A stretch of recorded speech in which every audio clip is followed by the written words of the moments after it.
Welcome back to the Famous at Home podcast. Today I am interviewing a dear friend of mine, singer, songwriter. He's a worship leader, worship artist, Matt Redman. As you'll hear in this interview, this is an interview really about leadership. It's an interview about being famous at home, navigating work and family and ministry and family and maintaining healthy rhythms. But in that process, Matt shares his own journey going through Leader's Heart Cohort, and would love for you to hear about that. We do have the Leader's Heart Cohort launching at the end of February 2024. Sign up, go online. We'll have it in the show notes there at famousathome.com/theleadersheart. You can fill out the application. I will reach out to you, and we'll set up a phone call and see if it's a fit for you. We would love to have you in this next Leader's Heart. If you want to learn a little bit more about it, here is an interview with my friend, Matt Redman. It's that time of year again. Christmas is here. We would love for you to check out 25 Days of the Christmas Story, an Advent family experience. This is an opportunity to do a devotional with your kids for the 25 days of Advent leading up to Christmas. These are stories that we have taken from scriptures to give your kids a sneak peek into all of the different happenings leading up to Jesus' birth, from Anna, Zechariah to Mary and Joseph and even gold, frankincense, myrrh. It's not just people, it's things. And then there's also places like Bethlehem and Nazareth and what those mean to the Christmas story. But the best part about this, in my mind, is the family experiences, the activities each day that allow you the opportunity to be able to take that biblical narrative, that biblical story, and implement it into a memory that you get to create with your family. So check out the show notes today for the 25 days of the Christmas story. We would love for you to have a copy and make memories with your family this Christmas. Welcome back to the Famous at Home podcast. Today, I am delighted to have a dear friend on the podcast to talk about emotional and spiritual leadership and the balance of that. And my friend today is none other than Matt Redman. Matt, thank you so much for being on the podcast. A pleasure. I come on not as an expert. In the intro there, you make it sound like I'm going to know what I'm talking about here. You know, I invite Matt on to talk about emotional leadership. I'm the. This is how you don't do it. You know, but that's why I thought I'd come on to try and encourage other people like me who are, you know, trying to do better in that area. Oh my goodness. Well, and that's what I love about you is, and it's so funny because, I'm going to tell this story here in a little bit. I got a great story to tell about you, but, and you're probably wondering what the world that story is, but it speaks to who you are. I'd love for you to start though, just letting those listening, introduce yourself, introduce your family. I mean, most people listening would know you by the songs that they sing, the songs that you've written through the years, and I just want to start by thanking you for what you have done for us to help lead us closer to the Lord in the ways that you write and the ways that you use God's gifts that He's given you for all of us. So I just want to start by saying that. I'd love for you to introduce your family to us as we talk about being famous at home. Who is your family? Tell us a little bit about them. My lovely wife is called Beth, and we've been married 24 years, and we're way in there. You know, that sounds like a very long time when I say it out loud. You know, it's pretty amazing. And then we've been blessed with 5 children, and so my oldest is called Maisie, and she's gonna be 22. And then I have 4 sons, Noah, Rocco, Jackson, Levi. And so it's never boring in our house. You know, if one of the kids, you know, growing up ever came to me and said, "Dad, I'm bored," I'm like, that is literally not possible. There's 7 people in this family. There's got to be something you can do with someone. Don't ever tell me you're bored. Oh, I love it. Yeah, no, it's so great. And you talk about what you don't do. I think I think that's what's the beautiful part about this conversation today. And for those of you listening, I'd love for you to check out Matt's podcast. He has a podcast called Redman and Riddle that he's done with his friend Jeremy Riddle, where they just talk about worship, they talk about songwriting, they talk about what it means to go into worship. And I just want to say it's such a beautiful podcast in the way you talk about that. And I remember, so this is a story I want to tell because I think it's a great segue into our conversation, and it speaks to who it speaks to who you are, Matt. I think it's important to say that because you started this podcast episode by saying, I'm not an expert. I'm saying what not to do, but I've been in circles with you, and I can remember one time somebody speaking words of affirmation and encouragement into your life. And the way that they described you was that in their interactions with you, that you brought them back to the heart of worship. And in that moment, it was such a beautiful moment because this person had no idea you actually wrote that song. And you just so humbly in that moment said, I wrote that song. And everyone in the room starts laughing because it's so powerful. But that's who you are. And I think that's what's beautiful is that you live your message. And I think the reason I want to ask this question, I'd love for you at some point here to tell us a little bit about the behind the scenes of writing that song, The Heart of Worship, because I think that leadership, leading in our homes, leading with our wives, our kids, those that we get to lead in ministry, our leadership is worship at some capacity. How we live our lives is an act of worship. And I'd love for you to share just a little bit about that, how you view that in relation to how we lead. Yeah, I mean, that song has an interesting beginning because it was literally me describing what was happening in our church. So the pastor felt like we'd lost our way a little bit in terms of our musical worship. And he felt like this become this consumer activity, and actually we're meant to be bringing an offering to God here. This isn't meant to be about our preferences, or I like this song, I like that song, I don't like that worship leader, I like this one, it's too loud, it's too quiet, all that kind of normal stuff. So he did quite an extreme thing, and instead of just speaking gently into that, he said, right, from next week we're not going to have the sound system, we're not going to have any instruments. We're just going to get in a room with our hearts, our voices, our Bibles, check that we can still find our way to the place of praise and worship. And the point being that when you come through the doors of the church building next week, what are you going to bring as your offering to God? And honestly, it was a bit uncomfortable at first. And I was also thinking, because I was the full-time worship leader, I was thinking, am I fired?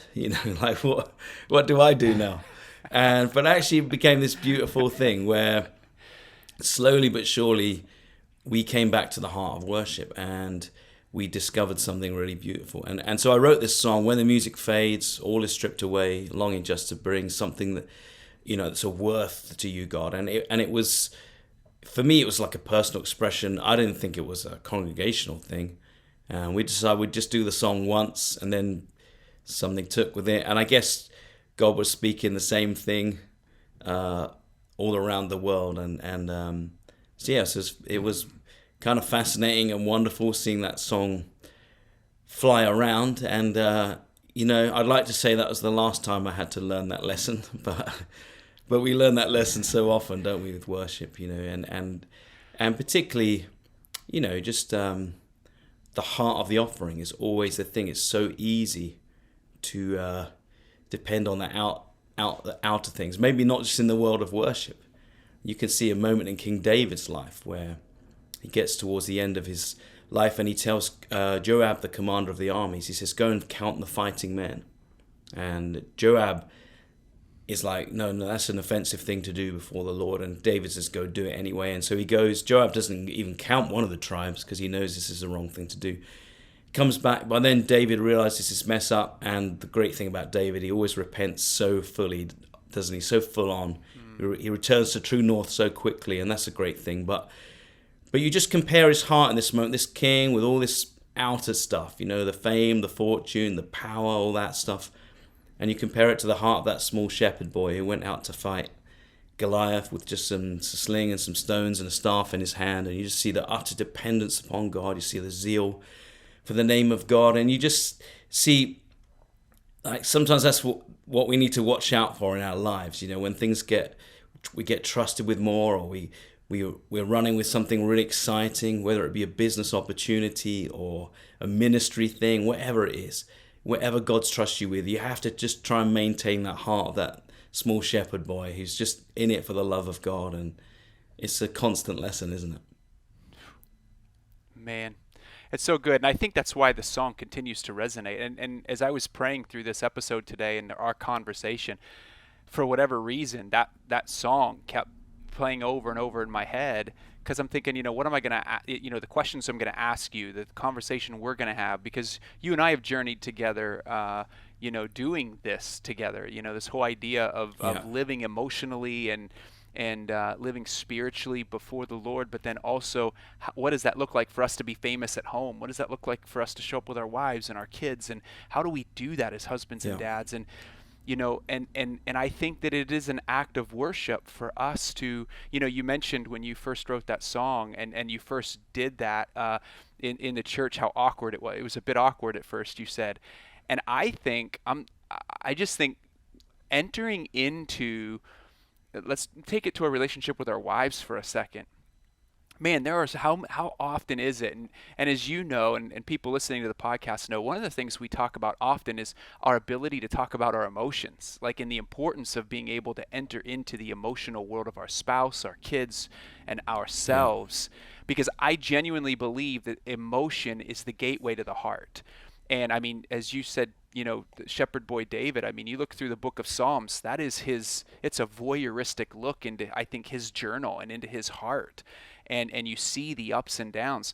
But how awkward it is then to enter into our spouse's life or into our spouse's heart when I'm feeling offended by her, right? I have maybe a little bit of offense or resentment, or like, and it's like, okay, now I have to choose, in order to be famous at home, I have to put aside my pride. I have to put aside my wanting to be right? Especially if I feel like I've been wronged by her, and I think what's fascinating, and that can get really awkward. That can get super awkward. But I'm going to go back to King David, because something you said sparked a verse that I keep thinking about. In Psalm 25, verse 11, he says, Lord, for the sake of your name. And I think that as leaders, we carry his name. As believers, we are doing what we do in the name of Jesus. We are followers of Jesus. We are he calls us his family. We are his brothers and sisters. So what we do is on behalf of his name. How I treat my wife, how I treat my kids. And I'm never going to get it right all the time. Like it just we talk about that. But he says, Lord, for the sake of your name, forgive my iniquity, for it is immense. And I would love for you, because here David is looking at his own iniquity going, it's immense. Like, I am a messed up human being. You started this episode by talking about that. I'd just love for you to speak into that, how, you talk about an offering. I genuinely believe that one of our offerings as leaders, as husbands, as dads, as leaders in whatever we're called to do, and for those women listening, as moms, as wives, and whatever you're called to do, I think that our first genuine act of leadership is our offering of, Lord, my iniquity is immense. Yeah. I mean, there's nothing worse than stuff's going amazingly ministry-wise, and you're having these great kind of victories, and you're getting to lead all these people, and this thing's happening, and then you feel like I'm not bringing it at home, and I could give you a list of all the ways that I want to improve. I mean, my wife Beth is so good at trying to set the table in terms of making the home a place of worship, and she's like, hey, encouraging us to do more family worship, and I'm embarrassed because it should be, I feel like, I'm considering what I do in life, I should be the one who's bringing that up first in the conversation. And I want to grow in that. I want to grow in attunement. That's one of the things that I keep. It never fails to amaze me how inept I am at attunement after all this time. I mean, it doesn't come like, I don't know. Attunement? So I guess talk about that. Yeah. So a practical example would be if one of my kids or my wife says something, like something that's a big problem to them right now, a big, weighing on them and thing, and instead of going, I hear you and I'm in that with you, and my mind goes straight to, well, here's how you figure that out, and then I give them the solution, and I haven't attuned, I haven't got in touch, haven't met them in that moment or really listened properly.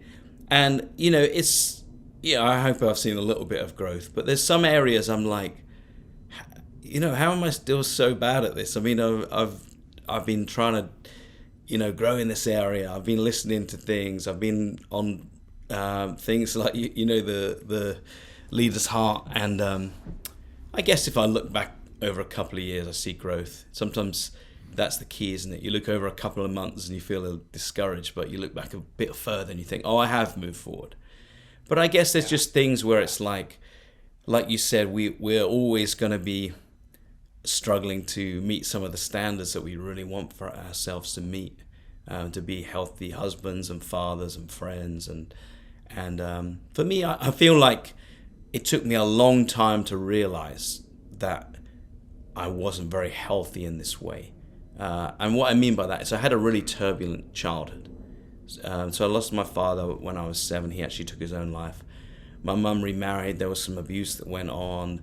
It was a really, really tough time, those teenage years. Actually, it solidified my faith, honestly. It propelled me towards Jesus. I guess sometimes in those tough moments in life, we choose one path or the other. Some people choose distrust or bitterness with God, and by the grace of God, I chose, even in the storm, to realize that I think that I know enough about Him to know that He hasn't abandoned me, that God hasn't abandoned me, He hasn't taken His eyes off me, He has a plan for me. And somehow, with the Psalms as my songbook, through those years, I chose Jesus. But I guess the one thing I think I didn't pay much attention to was emotional health. And I didn't really realize, how below par I was, at that. I mean, I guess the closer the relationships you have, and the more that people need you to show up in their lives, then you start to see those things.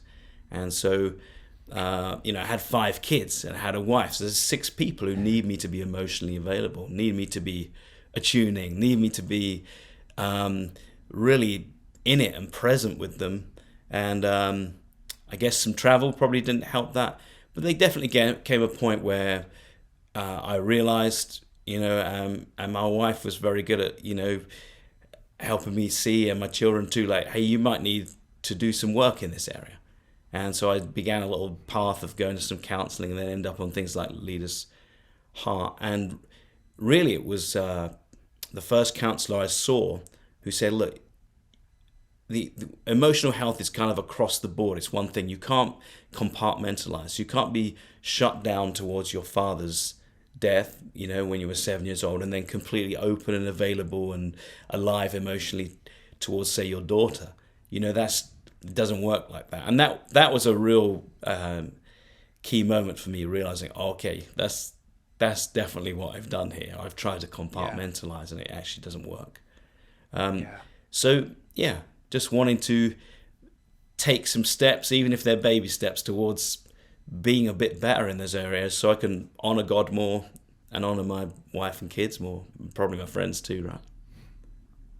Yeah, no, I love that, and I see that in you. I mean, that's I think those who probably get to journey with you every day see that in you. And I think you talk about something that's very important there, and that is how growth is measured over time. It's like, you can't go to one counseling session and think you're going to come home and be the, most perfect husband and dad after one counseling session. And I think Paul does talk about that in Galatians 5. I mean, the fruit of the Spirit is love and joy and patience, love, joy, peace, patience, kindness, gentleness, faithfulness, goodness, and self-control.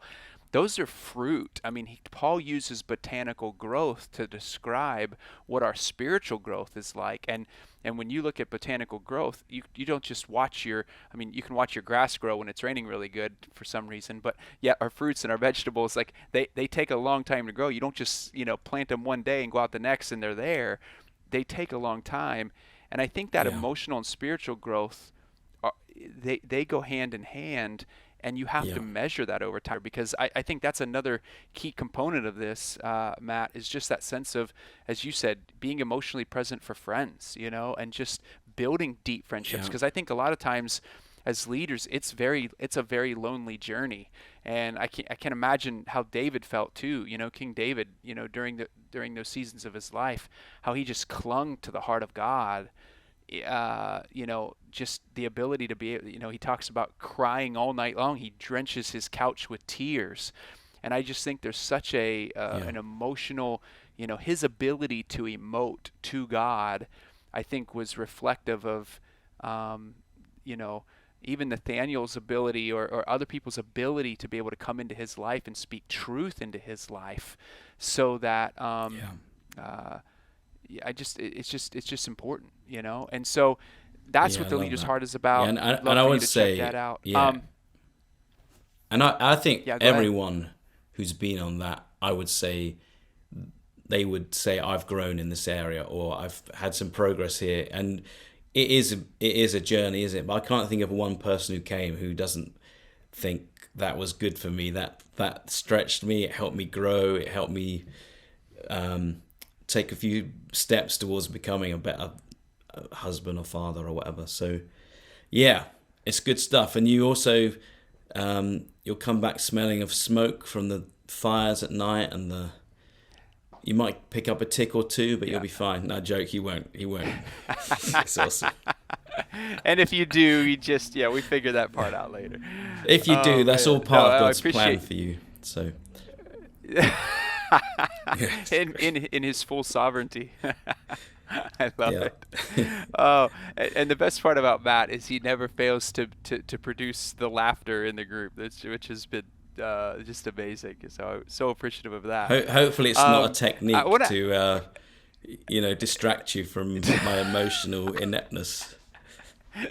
Yeah.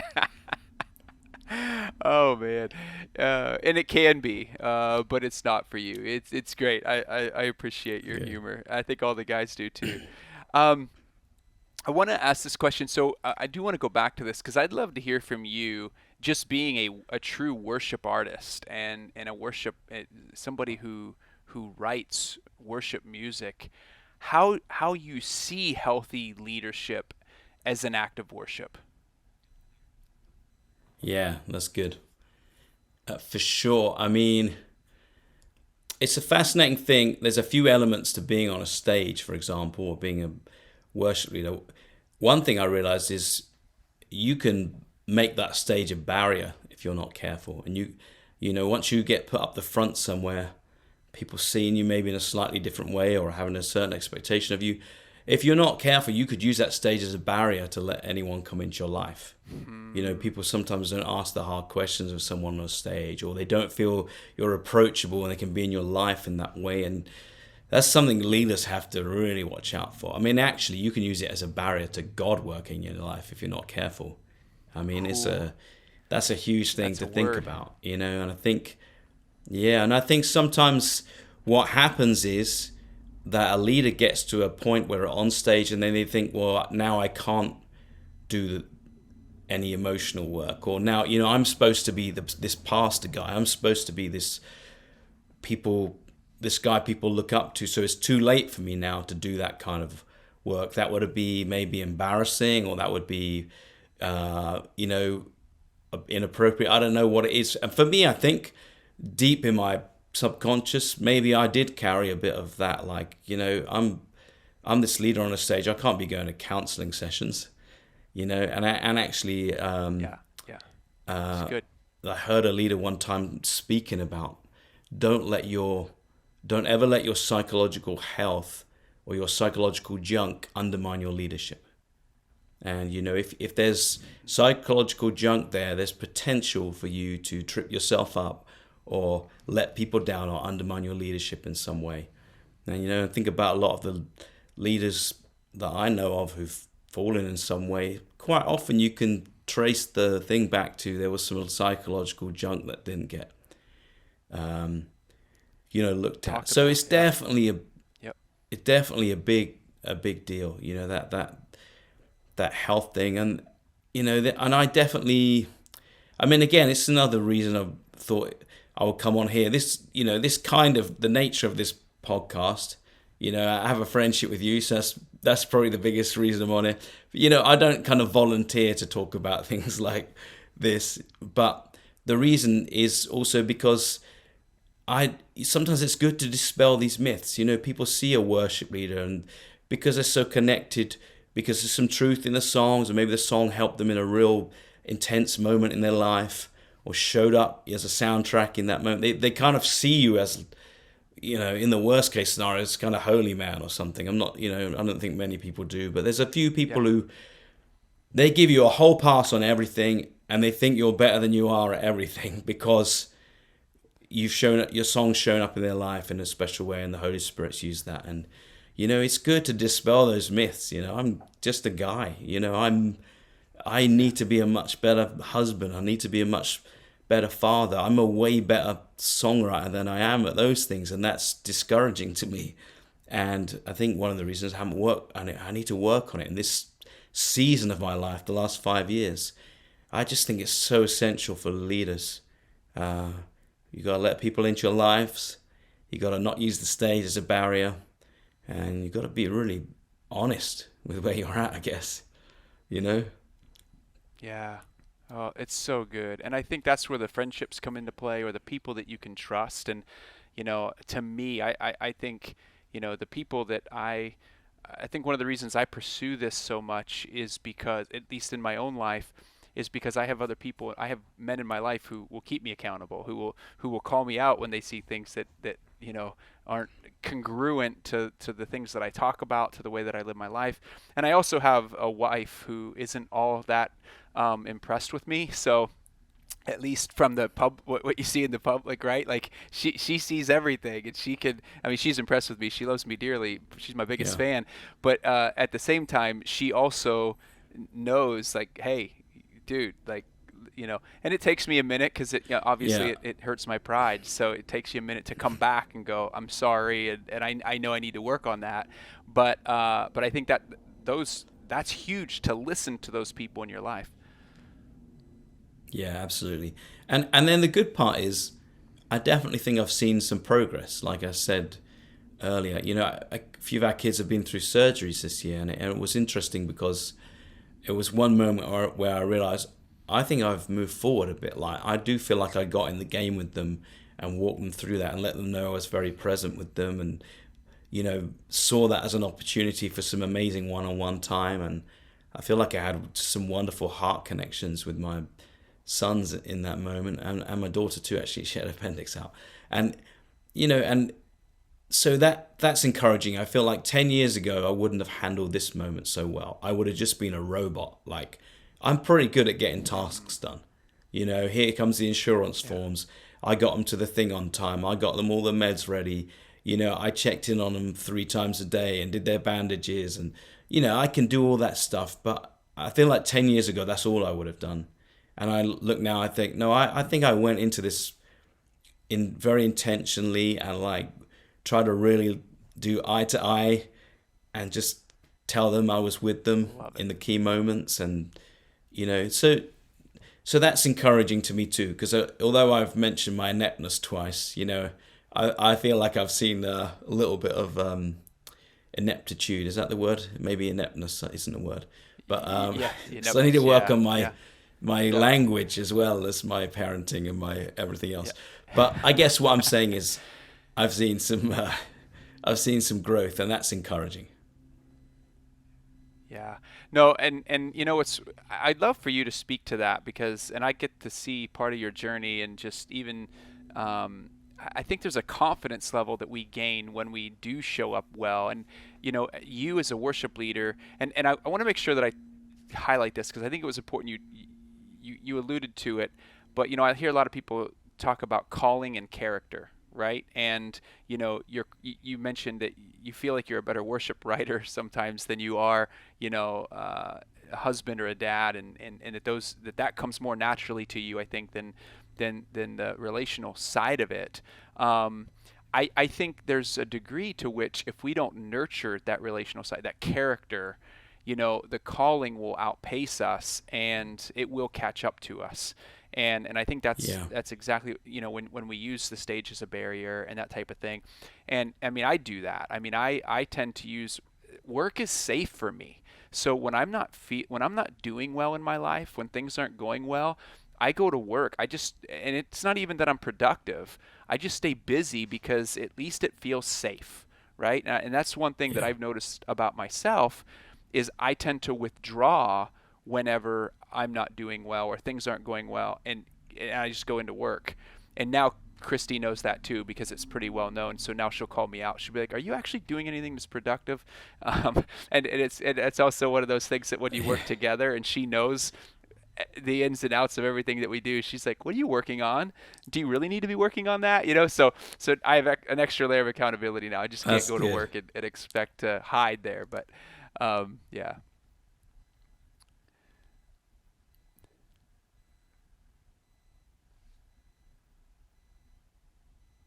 Oh, I lost you for 10 seconds there. It lost you there for a minute, yeah. Yeah, I lost you there too. I got you back now. Yep. Yeah. So I want to ask you this question in light of what you were just talking about with your kids and with showing up. Over the last 10 years, I think you've done you've talked about doing counseling, obviously Leaders Heart Cohort, those types of things that you have really entered into your kids' worlds and starting to you feel like do a better job of that. What does the phrase "famous at home" mean to you? I mean, I guess it would mean to me if I got to the end of my life and my wife and my kids were pretty happy about how I'd treated them and how I'd shown up in their lives, and that would outweigh the other stuff. Like I said earlier, the worst thing is to be, you're winning awards for certain music things and this and that, but you're like, I got to do better at home. This is the biggest entrustment God's given me, and I need to take this entrustment more seriously. Then, and that would be a cool thing to be known as, wouldn't it? To be known as a father who really showed up for his kids, and a husband who really gave him amazing amounts of emotional attention to his wife. That stuff would outweigh the other stuff, wouldn't it? It feels like that would just be a beautiful thing. Like if you've been at a funeral and you hear like some kids giving a speech about their dad, and they were just so, you could tell they're not just trying to say the right things because the guy's not here anymore. This is from the heart. These kids, he was in their life in such a huge way. Then that stuff seems to be like some of the greatest treasure you can find, right? And that would, so I guess for me that would be what it is, and and also for them to think that I had good character. If I felt like my kids and my wife felt I had good character, I don't know why, but that means a lot to me, because I think you are the people who know me the best. Yeah. Someone who sings my songs, 100%. Who's never met me, they're going to think I have good character. They're going to think, oh, he must be close to God. But if someone who's, in your life in that way says it, that would mean a lot. And you mentioned character. I think that's, at the end of the day, it's one of the key words. It's not really a popular word in our culture today. 50 years ago, people were looking to leaders in this world for character, and they're not really looking for character anymore, right? I mean, the average person seems like we're happy just to be charisma has replaced it, yeah. And and that's always been a thing to a degree. Yeah, for sure. And one leader, he said, the real test in these days will not be in the writing and producing of new and great worship music. The real test will be in the godliness and the character of those who deliver it. And for me, that's everything. And I once heard it described like this: it's like with a boat. With a boat, really, one of the most important things is what's under the waterline and the unseen stuff. And so, for example, you could have a nice looking boat. It's got a nice mast and decks and shiny and looks awesome in every way, sitting there in the harbour. But someone who's like a nautical engineer or knows about boats, they wouldn't just be concerned with what it looked like in the harbour. They'd be thinking about what's it like when we get out in the open waves there. And for example, the ballast side of things, does what's below the waterline outweigh what's above the waterline? Because if it doesn't, it's fine sitting there in the harbour, but when it gets out into any kind of waves or turbulent weather, there's going to be a problem, and it's basically going to capsize, right? And that's really what it's like, in those kind of chill moments in life when there's no pressure and that, we can all sit in the harbour there looking good. But what happens in those storms? What happens when you're trusted with a lot in life? What happens, in those moments? Are we going to still be able to, stay upright? Is what's below the waterline, in other words, the character, is that outweighing all those public side of things and the gifts, and that is so key. Oh, it's so key. And I think, eventually it's going to catch up to you. It's going to catch up to you in some way, whether it's burnout, whether it's, as you said earlier, just people who have ethical or moral failures in some type of way. It's the lack of paying attention to what's under the hood, or, what's going on in the boat. It's going to catch up. And that's my heart and I go back to the Psalm 25 where it says, for your name's sake, I'm walking in his name. I am leading in his name, and I want to honor his name. I want to do everything I can to honor his name. Am I going to always get it right? Am I going to be perfect? No. But I think it goes back to that verse, to really seek him in my iniquity, to seek his forgiveness, because the more that I can stay humbled in that regard, the better protection I have in leading well, and also honoring his name. I want to ask you this, because go ahead. You were gonna say something. I was going to add one aside. I was talking to someone who does a similar job to you, who runs something, and he said, the one kind of person we don't get on this. And I was like, no. And he goes, pastors. So it's a little word to any pastors out there. He says, pastors, they're not often willing to let the walls down or take that step into vulnerability, and because they've become accustomed to, I've got to keep things together here. So that's just a little aside to add to that. Well, and I think it's an important one, because the work that I do the most with is our military officers, and I mean the guys that I work with they're trained to capture or kill, and I'm talking to them about emotions, and it's like, and yet they're the ones who eat this up more than anybody else, more than pastors, more than church leaders. And again, I'm speaking generally. This is what I have seen anecdotally in my life, and just the people I speak to, the places I'm invited to do this type of thing. And I think they realize that the very thing that they're trained to turn off to survive in the battlefield is the thing that they have to turn back on to survive when they get back home. Wow. And that's why it's so powerful for them. That's why they eat this stuff up, is because they want to genuinely be the best in every area of life that they can be. And it saddens me a lot for church leaders when I say, when we talk about this, and there's just this wall that comes up, and you can see the wall that comes up, when you're having conversations in this regard. And I think there's, just to be compassionate towards that, I think there's been plenty of times that church leaders have been hurt, and they don't trust very easily.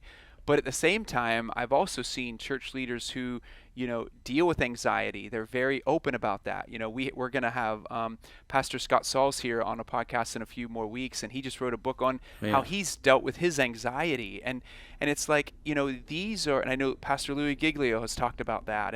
And it's like when pastors get vulnerable, when they find people they can trust and they enter into their inner worlds, they become like King David in the book of Psalms, where your ministry becomes it's like it goes on steroids because there's a different Yeah. connection to the heart. And I'm saying this as Yeah. an ordained pastor. I'm saying this as somebody who has been a church leader and leads and volunteers in my own church, that the healthier my ministry has only gotten more, I believe, Holy Spirit powerful. The Holy Spirit's been more powerful through me as a result of knowing what's going on in my inner world and doing my own work than when I was completely that person, because I was, that wasn't willing to go in there. Or it wasn't even that I wasn't willing. I think it's that I didn't see it. Yeah. And maybe wasn't willing to see it at the time. So I appreciate you saying that, because I think that there's a reality to that where we get scared to enter into that space. Yeah, that's good. I like your King David example as I well, because if you think about it, he was a military man who was very emotionally alive. So that's pretty cool. Oh man, it's so cool. I mean, you started with it, yeah. And I think we have to look both to King David, but then also, as you said in the beginning, Shepherd Boy David. Like there's you don't want to lose that inner child. You don't want to lose that Yeah. inner child that's like, because I think when you lose that is when that's when the Bathsheba incidents, the Uriah, like, and then you Yeah. have your Nathans coming to you and they're like, hey, you can't be doing this, dude. Like, what are you doing? So I want to ask you this, because I'm thinking about those people listening just as we wrap up here. But I think of the people listening right now who they're leaders. They are people who are working full-time jobs, maybe both parents working full-time jobs, and yet they also are raising young kids, or maybe even teenagers, and life is just really, really busy. And they're going, man, I just don't even know where to begin. Like, I want to be doing a good job. It's kind of like what you alluded to earlier, where it's like I'm the worship guy, and yet I feel ashamed because I'm not leading my house in worship the way that my wife is. She's the one who's doing this, and I feel that. I feel that sense of like, man, I'm failing. I'm not praying with my kids enough. I'm not reading the Bible enough to them. I'm not doing as many date nights with my wife as I think I should. But yet I'm working. My life is busy. At the end of the day, I'm just exhausted. Because I know you've been there. I know you've been in those seasons. You get it. What advice would you give, or what encouragement would you give to those people who are just going, I get all of this, I understand it, but I just I don't know where the margin is for me to take the next step? Yeah. I mean, I think sometimes it can be daunting, especially if you're in a big family, because like you say, I've got to try and find one-on-one time with everyone. And honestly, that's the thing my kids seem to want more than anything. They want that one-on-one time with Beth or with myself. And so that's an important thing. I mean, a lot of what I noticed in myself a while back is how is it that when it's a work situation, I always seem to find the energy, right? I could be depleted, but something comes up and I attack it and I get it done, even though it meant, not getting enough sleep or something. Or maybe, at the end of a meeting, someone comes up and they want to tell you this story. You got nothing left, but sometimes you find something in the tank for that person. And then I realized, I don't know if I do that at home though. Like, what I realized is quite often there is something in the tank, but I'm just being lazy. I've switched into a mode of like, it's me time now, and I've already done all this. I got nothing left. But I realized in work situations, I always find something. I always find a little bit more in the tank, but I've realized in family situations, I let myself, I haven't got anything, So that was a big thing for me to see and own. And I've talked to other friends about that, and they've all said, oh yeah, that's me too. That's me too. Like, I can keep going in any work situation, but in the family, there's a laziness or I don't know what the word is. And then the other flip side of that is when you start engaging. So I could come home after leading 5 worship services, and I'm really, feeling a little bit like I just really would love, I'm an introvert most of the time, so I kind of would like some recharge time, and then I'm physically tired, and then one of your kids wants something. And what I realized is also the moment you do engage with them, normally that little wall of whatever it is stopping you do that disappears. Like 5 minutes in, I'm enjoying time with them. So We're having a connection. We've gone and maybe we've gone and done a bike ride or something, or we've done. And I realized, oh man, that was almost like a lie keeping me from this, because I'm once I engage in it, that hesitance disappears completely. So it's something I realized, a little pattern in my life, and I did, like I said, I've spoke to a few friends who've had a very similar feeling about the dynamic. Yeah, no, and I think everybody is listening right now going, yes, that is me. I resonate with that. And I was gonna, when you said the flip side of that is, before you said that, I was gonna jump in and be like, yeah, but don't you also find, because that's my experience, that whenever I struggle to say yes to the kids, or even to Christy, once I do, it's like just the other night, Christy said to me, she's like, because throughout the day we're working, we're balancing work, we're balancing the kids, we're entering our kids' world. Now it's summertime right now, so we're not homeschooling, but we also homeschool, so we're kind of we're in everything, and there's so many moving parts in a day, and I get to the end of the day often, and I'm like, where'd the day go? Like seriously, like it just goes by. But usually what ends up happening is, and this has been a pattern we've gotten into recently, is I'm not on my phone a lot throughout the day. She's not on her phone a lot throughout the day, because we're just so many things happening that we've gotten the kids down. And lately, in the past couple of days, we've gotten into this pattern of going onto our phones after the kids are down. And Christy said to me last night, she said, Josh, she said, we have to put our phone, we have to not jump to our phones, because I miss connecting with you once the kids are down. And for me, there was this little thing inside going, but I want to check the news. I want to check, like I haven't caught up on anything throughout the day.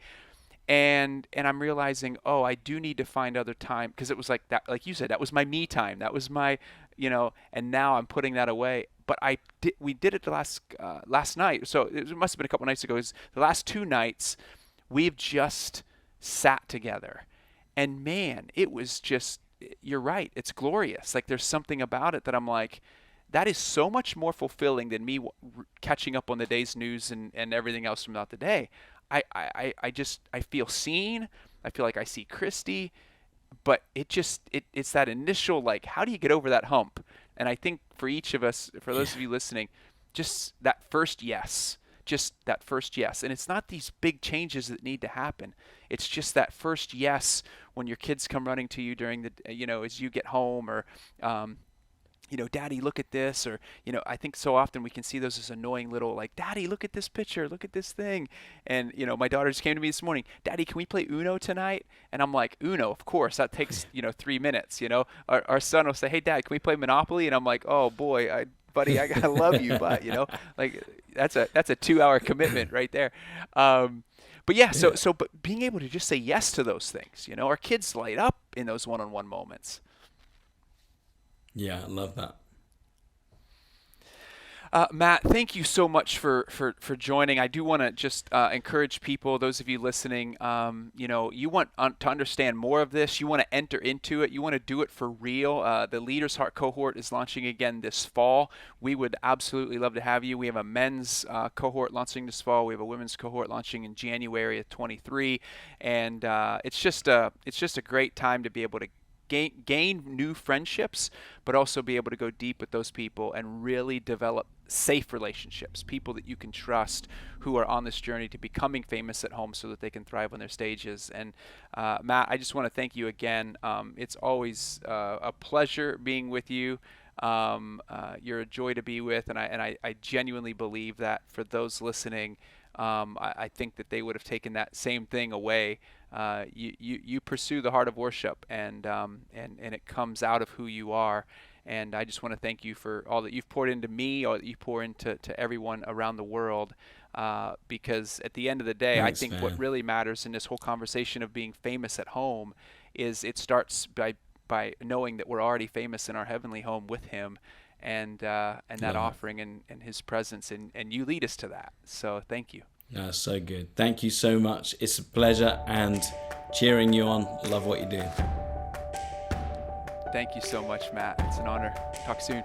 Until next week, keep in mind that the greatest red carpet you will walk is through your front door.